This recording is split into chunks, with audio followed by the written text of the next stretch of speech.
your shining face. Oscar Stark is a seasoned IT executive and financial services veteran who specializes on driving the transformation that redefines organizations in a digital world. He focuses on innovation through transforming enterprise architecture, setting up data as an asset, and building the resilience that protects organizations. Oscar is currently the Chief Strategic Enterprise Architect at the Liberty Group. And the reason he is because he was successful in his transformation. So Oscar, we're looking forward to hearing your journey and your story. I don't see your face yet on the screen. Hopefully you're about to join me on screen, and I'll turn the stage over to you. Oscar, Thanks, are you there? Chris. It looks like, yes, I am. It looks like the webcam has just decided to stop working on me. That's okay. Well, but needless to say, let's go for the presentation. Okay. I'm going to take myself off the screen because I don't know how to mime your words. So I will disappear and let you. Okay. Thanks, Chris. Hopefully the presentation is visual. Well, ladies and gents, thank you very much. Today, I want to share with you a bit of a digital transformation story. And I'm going to tell you about the digital transformation that the Liberty Group has gone through. And I've titled it Making Rain, because I think digital transformation inherently is proverbially making rain for an organization. But before we get into the guts of the conversation, let's just for a moment pause and reflect on how one deals with complex digital transformations. Quite often, people think of it as a single change intervention that ripples through the organization and delivers the required change outcome effective and efficiently. But I think actually that's perhaps just wishful thinking. The reality is probably something that looks a bit more like watching rain fall in a pond. The drops create various points of impact that have differing spheres of influence as they play out in a changing environment. This very much reflecting on how digital transformation actually plays out in an organization. So let's set the scene for this conversation. I'm going to take you through the Liberty Group's journey and how they tackle digital transformation. Now, for those who are not familiar with Liberty, it's an African born and bred financial services organization with a strong rooting in insurance, and not to be confused with Liberty Mutual from the US. This specific company was founded in 1957 by a man called Sir Donald Gordon, and that was based on his own personal belief that everyone should have the opportunity to grow their wealth and leave a legacy. And this belief was actually born out of his experience when he saw his dad struggle to make ends meet in retirement after having worked hard his whole life. In growing the Liberty business, it not only expanded in offerings and geography, but also amassed some legacy through multiple acquisitions over time. Of late, the Liberty's long-standing relationship with Standard Bank, dating back to 1978, has actually evolved to Standard Bank acquiring the outstanding shareholdership of the Liberty Group, and it is now a fully owned subsidiary of Standard Bank Group. Now, you might ask, who's Standard Bank? Standard Bank is the largest financial services organization in Africa. And so if there's one thing one can take from the Liberty story is that it has constantly evolved to have to deal with various levels of complexity over time. And this being much more pronounced as the organization is now starting to embark on its digital transformation journey, especially as it moves towards a platform business model. Another perspective to the Liberty story lies in the business strategy itself. The strategy has been designed to address various areas of focus, like for instance, dealing with a cost-income ratio improvement and increasing the customer relevance of the organization towards its customer base. But inside the strategy, it also frames the propelling of the organization towards an intended platform business model. Now, central to this strategy sits three main areas of focus. Firstly, simplifying the business, which carries with it a bit of a short-term focus. In the medium term, the objective is to improve the competitiveness of the organization in the market, And in the long term, it's delivering to a modern digital human augmented platform-based business, which is a bit of a mouthful. But the importance here is that these words all highlight some of what the characteristics need to be of this platform business in future. And so naturally, the time horizons generate questions for people in the organization around what the future would look like. What capabilities do you require to actually deliver towards this intended outcome? And so recognizing that in the short term, you're actually delivering some of what will build your future. So these questions typically then manifesting in some level of emotional crisis of sorts in an organization. How does the outcome of the strategy actually relate to the world in which you find yourself? And how do you know that the effort that you're putting into building stuff today actually is going to be part of the future of the organization? You might even ask the question, what is a platform business and what does it even mean? Because most people draw certainty and security out of here and now, as the future is not always well defined. And I think this backdrop frames what I would refer to as a bit of an architectural conundrum, where people turn to architecture asking what the future looks like and wanting to know if the current effort actually delivers it. And to me, that's very similar to someone drifting in the ocean. They can see the water around them, but they're not exactly sure where the horizon is. For instance sake, in this conversation, when I refer to digital transformation, definition I associate with that is how you leverage digital technologies to help transform an organization's abilities.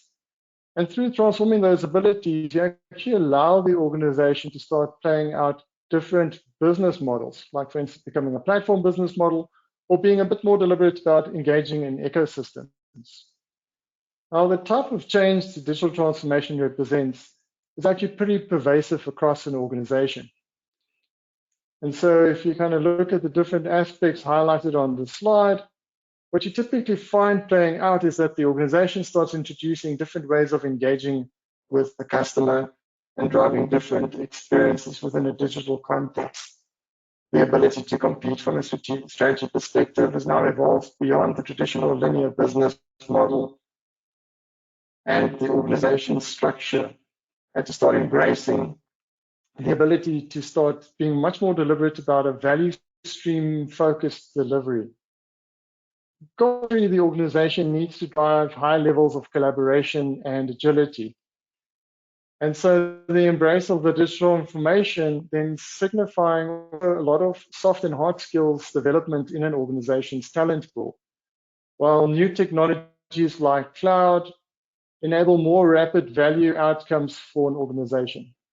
And then last but definitely not least, data being an asset for the organization, not only used for making decisions, but also in tapping new market opportunities. So you would admit that the digital transformation sounds daunting. And so where do you start this journey? Well, we actually start by building a level of confidence. And why confidence? Well, recognizing that the introduction of the strategy is initially accepted with levels of uncertainty and emotion, which is especially true when people are trying to relate their existing worlds to an unknown future. This emphasizing the architectural conundrum that I've just referenced. And this basically boiling down to people being in a specific space and time, wanting to know with clarity what the future would look like, when the specifics of the future is actually unknown.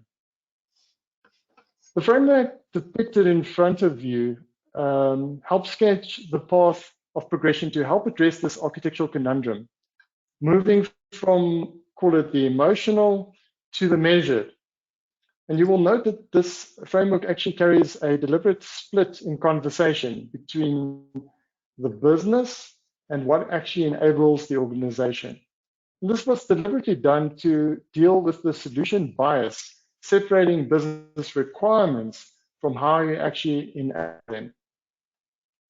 So I'm going to use this as a backdrop to help explain how we've addressed not only the architectural conundrum, but how the Liberty Group has actually progressed through its digital transformation, going from the initial emotional to, at the end of the day, accounting for the actual value created. So what does the future look like? Which is generally the million-dollar question when you start engaging in some of the interpretation of a strategy. What we've done is we've actually created a bit of a composite picture that we use to help orientate people with. And this visual serves as a handy tool to support conversations and emphasize various considerations in the digital journey. You will see that the picture also transitions the conversation from where we are at present to where we want to be in future. And so I'm just quickly going to orientate you to this visual anchor and help highlight some of the different elements in it, as these were elements of concern to the organization. So at the top, what we framed is the key metrics the organization was using and how they would relate to the intended future. Being a financial organization, accounting is kind of core to the organization's heart. And it's also fundamental to help support some of the economic outcomes that are being invested in and how they actually accounted for value as part of the overall digital transformation of the organization. If we then kind of toggle to the bottom end of this picture, especially to the left, what we highlighted to the organization in the current year and now context was that the technologies and processes that we were drawing on served us well in the past to bring the organization to where it is today. But the reality was that they were not actually fit for where we wanted to go as an organization. They actually carried levels of technology and process debt that would not allow us actually to be effective in competing within a platform world. To the right, we leveraged off an MIT model to help frame what the platform business could be. And this was a way to help people start interpreting or visualizing what that platform could look like. And the visual inherently kind of drawing on three elements. Firstly, the customer experience and the engagement that we will need to drive towards the customer in a digital context. Secondly, the nature of content that we'll be using in that engagement with the customer. And lastly, the actual platform that underpinned our ability to engage meaningfully with the customer in the digital context. We then went a step further to embellish a bit around the change. We delved into the technology enablement of the organization, where we wanted to emphasize the point that we're actually going to start decreasing the applications that we have on premise and start embracing the cloud. And the cloud was not embraced because it's a buzzword. In our world, it actually represented the ability to manage cost that is more variable and to actually allow the organization to tap into ready-made solution sets that could allow them to solve problems a lot quicker. And this messaging serving then as a bit of a catalyst that there is going to be change or movement in this transition for the organization. Central to the picture actually laid the different pathways of how one could get to this intended future state. Once again, drawing off a reference that was created by the Center for Information Systems Research at MIT, it painted four options towards a future-ready state. Now, a future-ready state for Liberty represented a platform business that could compete in an ecosystem environment. Now, if I quickly just run through the different pathways, pathway one would see a focus of taking your product and ensuring that you actually set it up, industrializing it as such to be relevant within this future-ready context. Pathway two, taking a focus to drive high levels of integrated experience towards the customer. Pathway three actually represented a bit of a midway between the industrialization and the integrated experience. And then pathway four, which is actually just the new starting point, is where you forget about what you have in your organization and you start afresh already within your intended future-ready state. In the case of Liberty, it was evident that our strategy's strong focus towards customer would pull us towards more pathway to integrated experience. But our product houses recognized for them to be relevant in this future state, they are going to have to start industrializing the offering so that you could actually effectively play it through a platform business model. And so one could look at the pathway that the organization took, actually summarized as pathway 3. But on an average day, if you had to ask someone which way we're going, people would be leaning towards the integrated experience. So in summary, this picture highlighted where the organization was moving from to where it needed to be at both a business and an enablement level. And central to realizing this outcome was how the organization was going to coordinate its efforts to actually drive this digital transformation. And so this level of conversation then framing enough of what the future actually entailed to get people engaged. Now, as comfort levels start increasing and people get a better understanding to actually shape the future, they naturally will engage in the next level of conversation and the next level of detail, which often leads to a sequence and priority of delivery type of conversation. These questions are actually often disguised as how do you get there? And the questions are generally requiring a bit more detail to actually equip people to make decisions. One needs to appreciate that part of what the business wants to understand is how their key applications, which support their main business processes, will be impacted. And to aid in appreciating the nature of their applications, we compartmentalize the application landscape into a bit of a strategic view, as depicted on the left, where the applications were placed in layers based on their primary use. These layers were then transposed in relation to a future platform state on the right, in a way that you can start seeing your familiar application in context to how you need to think about them in the platform world. Recognizing that those applications actually represented business processes. We then took that down a level more to help support the catalyst of change angle, and we actually started coloring in which applications are actually fit for our future, which of them need to be decommissioned, and which of them will actually be new. This then actually allowing the organization to better understand the level of change that we're going to have to incur to help complement building this platform world. It's also probably useful to mention that this was not a one-to-one mapping. It's actually used the opportunity to fundamentally rationalize the application landscape of the organization. The other critical aspects was to ensure that people actually understood the sequence in which future-oriented building blocks had to be laid. This serving as an anchor to help the organization think through dependencies in delivering their respective initiatives, and also identify where they had to collaborate to help establish some of the common building blocks. In this case, we framed the reality that we first needed to get our cloud foundations established if we actually wanted to use the cloud. Some prior work we did on the cloud highlights the fact that a lot of the services that we wanted to use towards customers and intermediaries to drive experience and engagement pre-assumed that your data was readily available within the cloud. And for that reason, data accessibility and building the enterprise data platform came following the establishment of the cloud foundations. Then inherently allowed us to start playing out the benefit towards customers and intermediaries. At the tail end of this conversation is transforming the back end and being quite deliberate about switching off the technologies that were not going to be part of our future.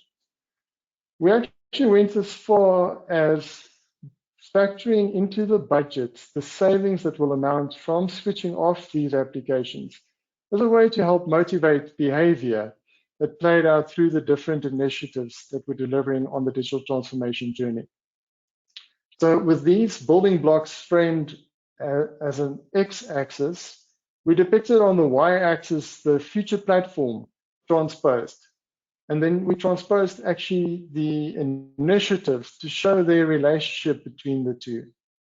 This way, the organization could understand how they could be contributing towards establishing some of the building blocks while they're actually building out some of the core capability for the organization. And this base of understanding then allowing the business to better plan for delivery. But after all of that, how do you actually influence the outcome?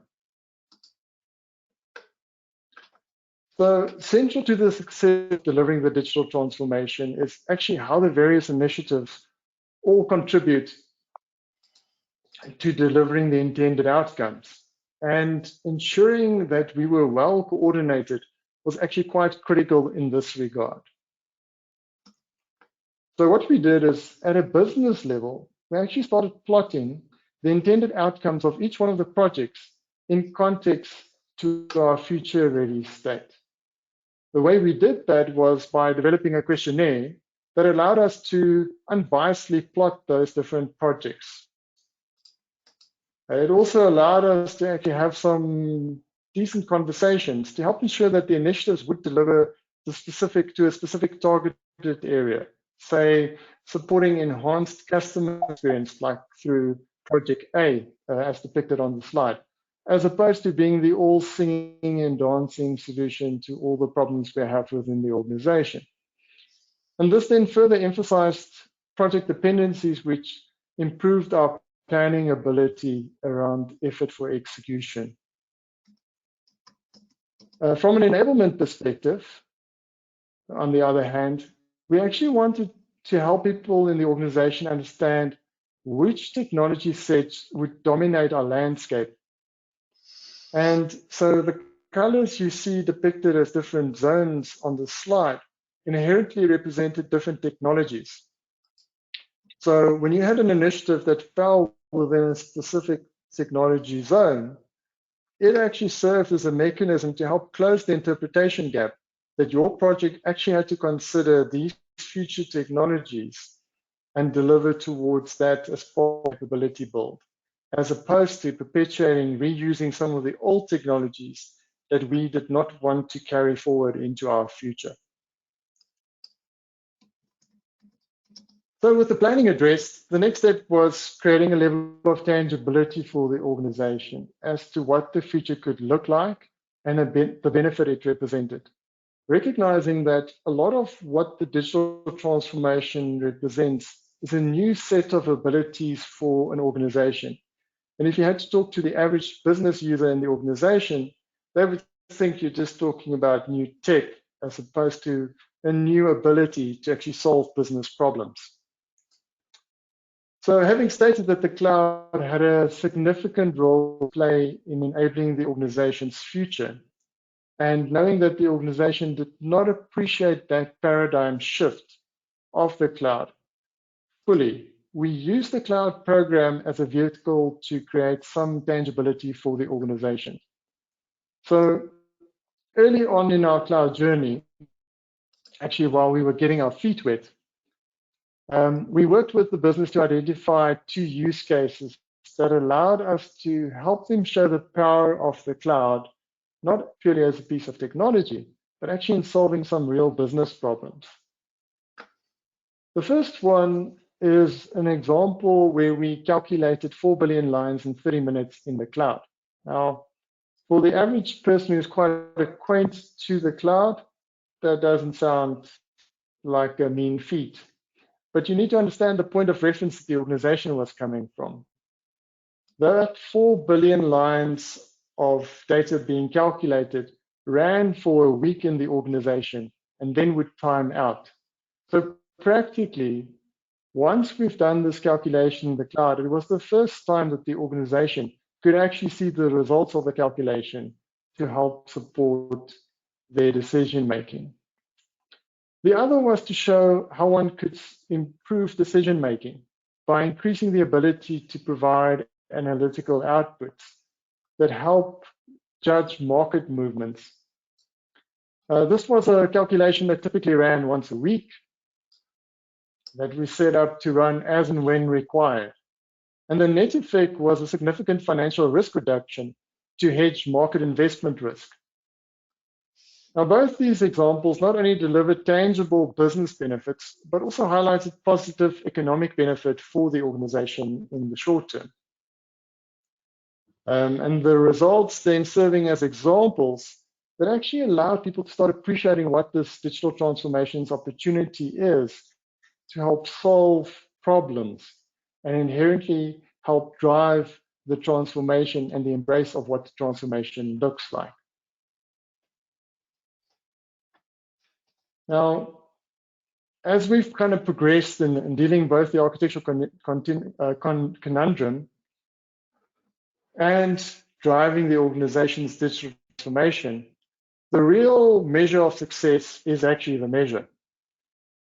And quite often when you're dealing with transformations and wanting to judge performance, it feels a bit like reading this fortune cookie, where a plan you've been working very hard on for a long time seems to be taking shape.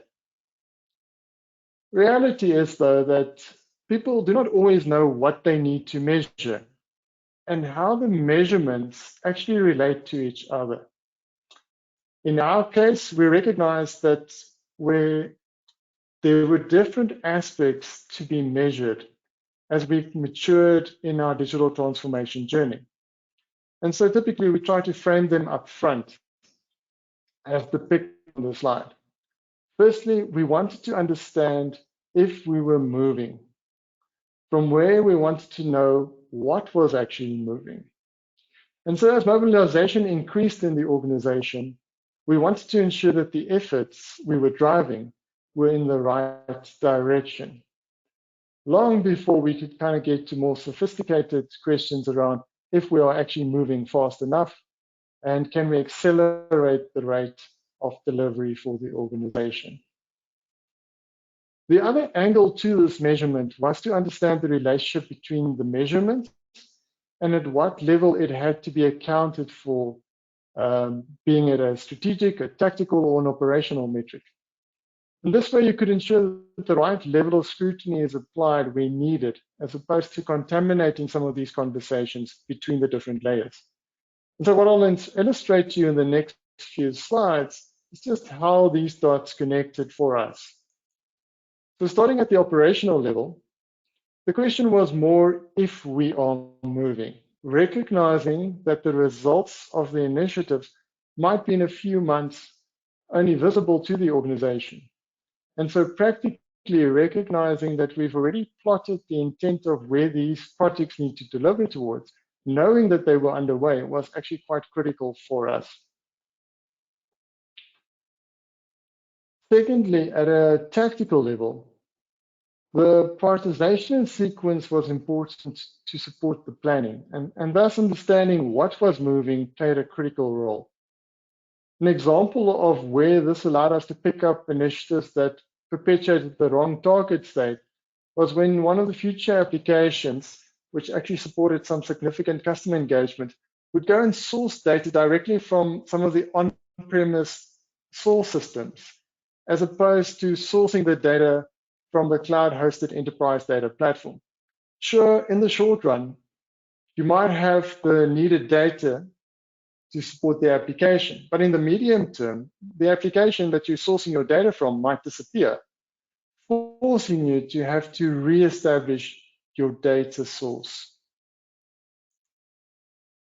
And then at a strategic level, one wanted to judge if the overall digital transformation was moving towards the organization's stated strategic intent, and that all the various aspects that need to be influenced in the organization were actually being impacted sufficiently to help support the overall digital transformation of the organization.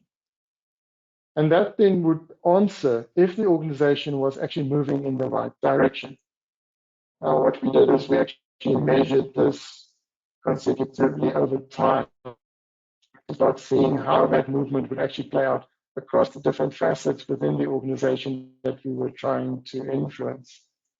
And an interesting observation that I'll share with you that came out of our first measurement was the general perspective of staff around the organization's digital transformation efforts in the early days looked to them like a slow follower or almost a laggard in comparison to what was playing out in the industry.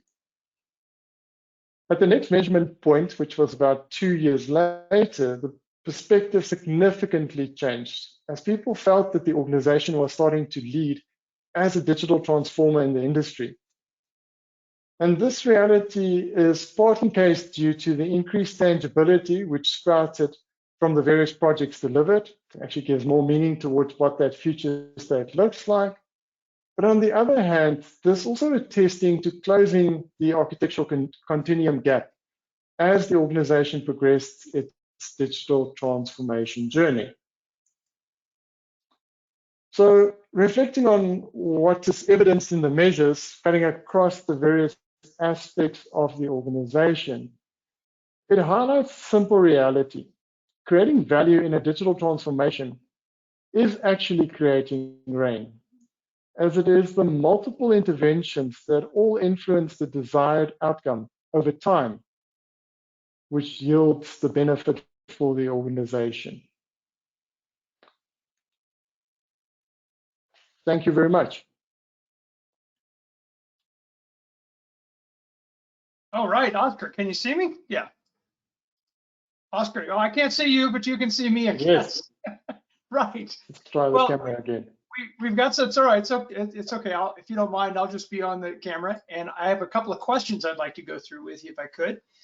Looking at actually, we've got plenty of time, so that's good. I can put those in. First of all, thank you for it. I hadn't seen your presentation, so I didn't know in what detail you would go, how interesting or compelling the journey actually is. And the journey is, it's great to put a real story in a real company with real people and the challenges that all unfold, you know, because that's what the, as I call the people on this call and who will watch it later, we're all members of a certain tribe of people who are trying to do these kinds of things. And the best way the tribe learns is to see someone who's successful, you know, in the tribe do it. And then if that person is willing to mentor and share, in the words of Obi-Wan Kenobi, you know, help us all be Jedis in this transformational journey. So let me ask you a couple of simple, simple, easy to say, but not necessarily easy to answer. So if you had to say how long, and you just covered some of the timeline and some of the evolutions that took place, how long would you say it took for the journey to reach, the organization in their journey to reach this point? So from, you know, beginning to when you felt like you were at minimum acceptable level of maturity, how long would you say that journey took? Yeah, it's a good question, because you could be fooled looking at the slides that it was an easy journey and a quick one. Exactly. And so I think the short answer to it would be a decade. So let me just color that in a bit. The reality is the organization went through a transformation of its architectural landscape from an application-centric architecture to a data-centric architecture. And if that work wasn't done, the work that has ensued in the past 4 or 5 years, actually what you see in the presentation, wouldn't have actually been able to play out for the organization. Right, right. So that kind of, call it contextual reality, being set up to complement the digital transformation was quite critical. Otherwise, this would have probably been a much longer journey to get to where we are now. You know, I'm listening to that and I'm thinking, and perhaps this analogy has been used too many times, but what we used to call the multi-generational product plan, or the multi-generational project plan, depending what you're actually doing. And one of the most famous examples was landing on the moon, right? So in order to land on the moon, they had an incredibly limited amount of time. Like every executive in every company, you have a limited amount of time. And if you just say we're going to go from 0 to 100 and that's our journey, you know, you just lose people. They're overwhelmed. They don't think they can make that whole thing. But if you start with, first, we're going to get something up in the air that can get into space, and then we're going to orbit once, right? And then we're going to maybe send something to the moon unmanned, And then we're eventually going to man things. So is that what you would say, that transformation to the data, that's like a major stepping point, but a concrete achievement in itself? Yep, very much. I think, and this is not to be disrespectful to any insurance businesses, but the insurance businesses are not necessarily as progressive as some of the other financial institutions. And so you have to kind of help the organization along in this journey. And so the data effort has been actually quite significant to start opening up the appreciation that there is a different world that is shaping up around the organization, and the competitive landscape inherently is actually forcing the organization to start dealing with this. And so this putting a man on the moon approach and having everyone starting to rally and draw and building momentum over time was actually quite critical to help ensure you can get to a point where, especially in a digital transformation, given the pervasiveness of it, you do need all hands on deck to implement towards a meaningful outcome for the organization. You know, I interviewed for my book several insurance executives, one of whom is the chief investment officer for Aflac in the United States, which is a very large insurance company. And in our conversation, he said to me, insurance companies don't go bust because they didn't sell another policy next month. They go bust because something goes wrong with the way they're running the company, right? And that can be, of course, an investment portfolio, or it can be blowing up your IT. And so there's a pervasive, as you said, there's a pervasive culture that don't blow this up, right? You know, that's nice, you want to improve it, but more importantly, don't blow it up. And you have to understand that if that's the way they're thinking. But it's great to see that were able to make, you know, huge progress on that.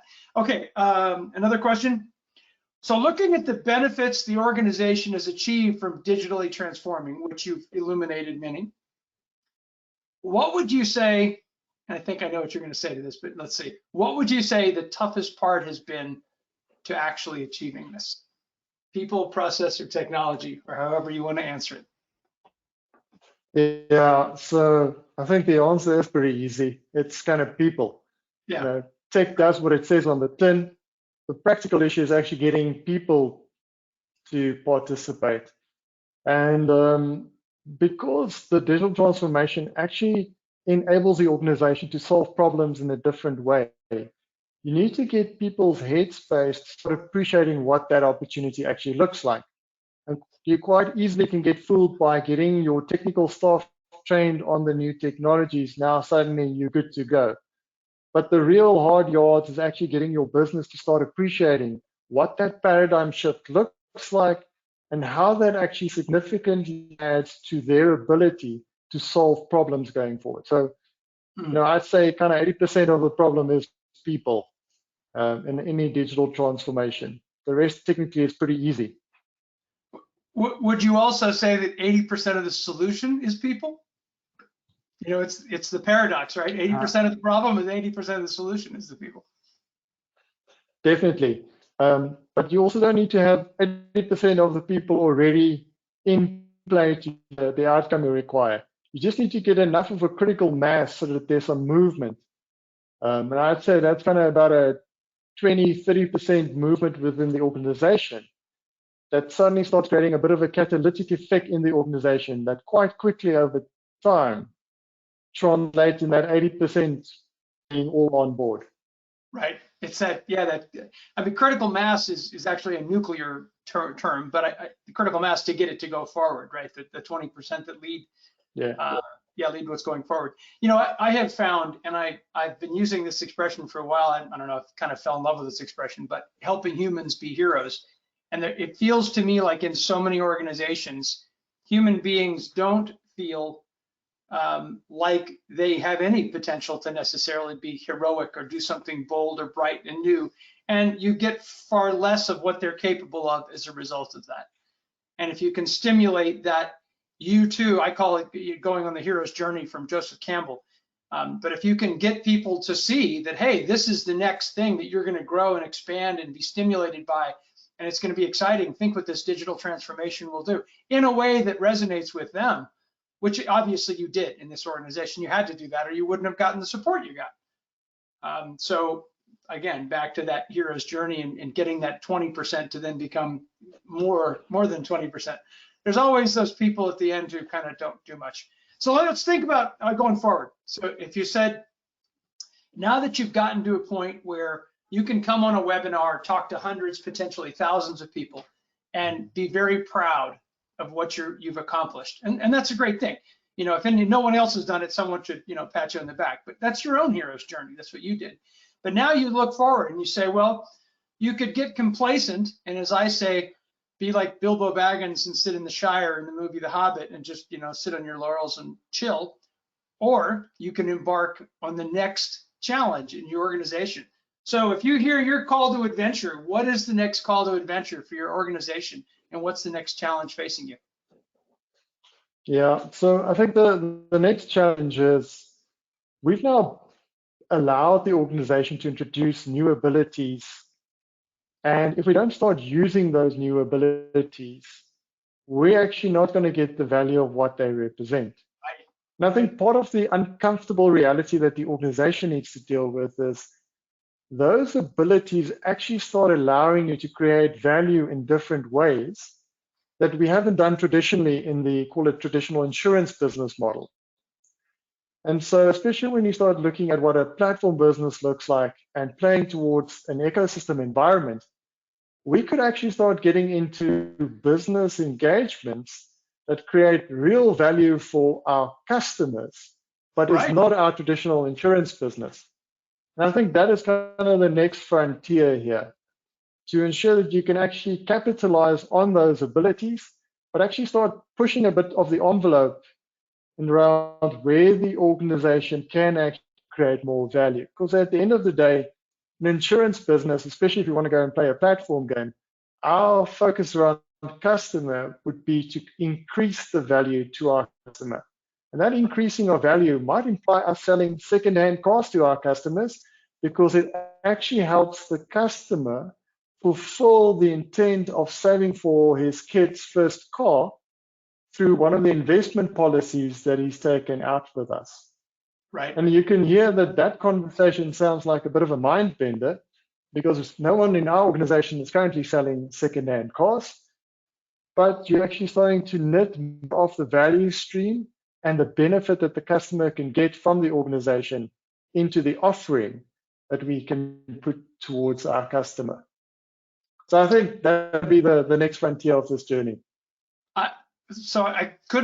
It's, you know, again, you and I had not met before this session. An executive by the name of Alan Kohlberg ran the company Assurant in the United States. And the only reason I know that is because he is quoted in my book. I interviewed him, and their company, in fact, it thinks exactly the way you just said, is how can you add value in a variety of different products and services, goes far beyond. So, I mean, that's what leading minds in your business are doing. Alan recently retired. I think he's going to go be the chairman of the board somewhere at another company. And unfortunately, he's not allowed to consult on what he did at Assurance. But I'm glad to hear that, Oscar, you and one of the leading insurance executives in the United States have similar mindsets on this. And he probably doesn't know much about enterprise architecture, but he knows quite a bit about insurance. Well, look, Oscar, thank you very much for taking your time to take us through a journey. I hope everyone, and I say this, you know, as a master of ceremonies or a chairman of an event like this, you really hope that people bring presentations that are compelling, that are interesting, that people go away from this and they say, wow, I can act on that. I can do something with that. And without a fault, I would say the presentations have done that. Everyone has different styles, different slides, different whatever. But I certainly enjoyed listening to your story, and I love your South African accent. South Africa is one of my favorite places on the planet. Are you there now? Are you living in South Africa? Where are you right now? I am in South Africa. I'm actually just in the capital, Pretoria. Oh, fantastic. I recently took a vintage train ride from Cape Town to Johannesburg. You and I can talk about that. That's a jewel of an offering in South Africa. So anyway, everyone, thank you very much. Oscar, we certainly enjoyed you being here and giving a presentation. So a little warm up for what the top of the hour is going to be a surprise. And I will ask you if you're going to be joining us back at the top of the hour. We had an agenda shift. We had to move one of the presentations later. So our executive from Mars will be presenting in an hour from now. However, there is a compelling story at the top of the hour.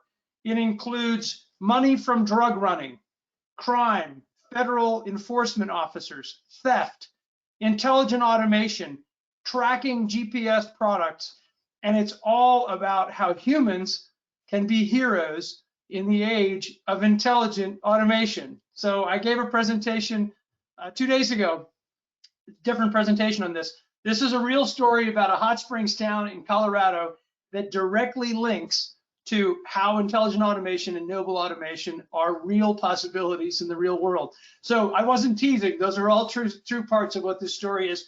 Join us at the top of the hour, and I will see you for that presentation, and then back an hour from now, and we'll hear a great journey from the Mars Corporation. Until then, see you in about 15 minutes. Bye-bye.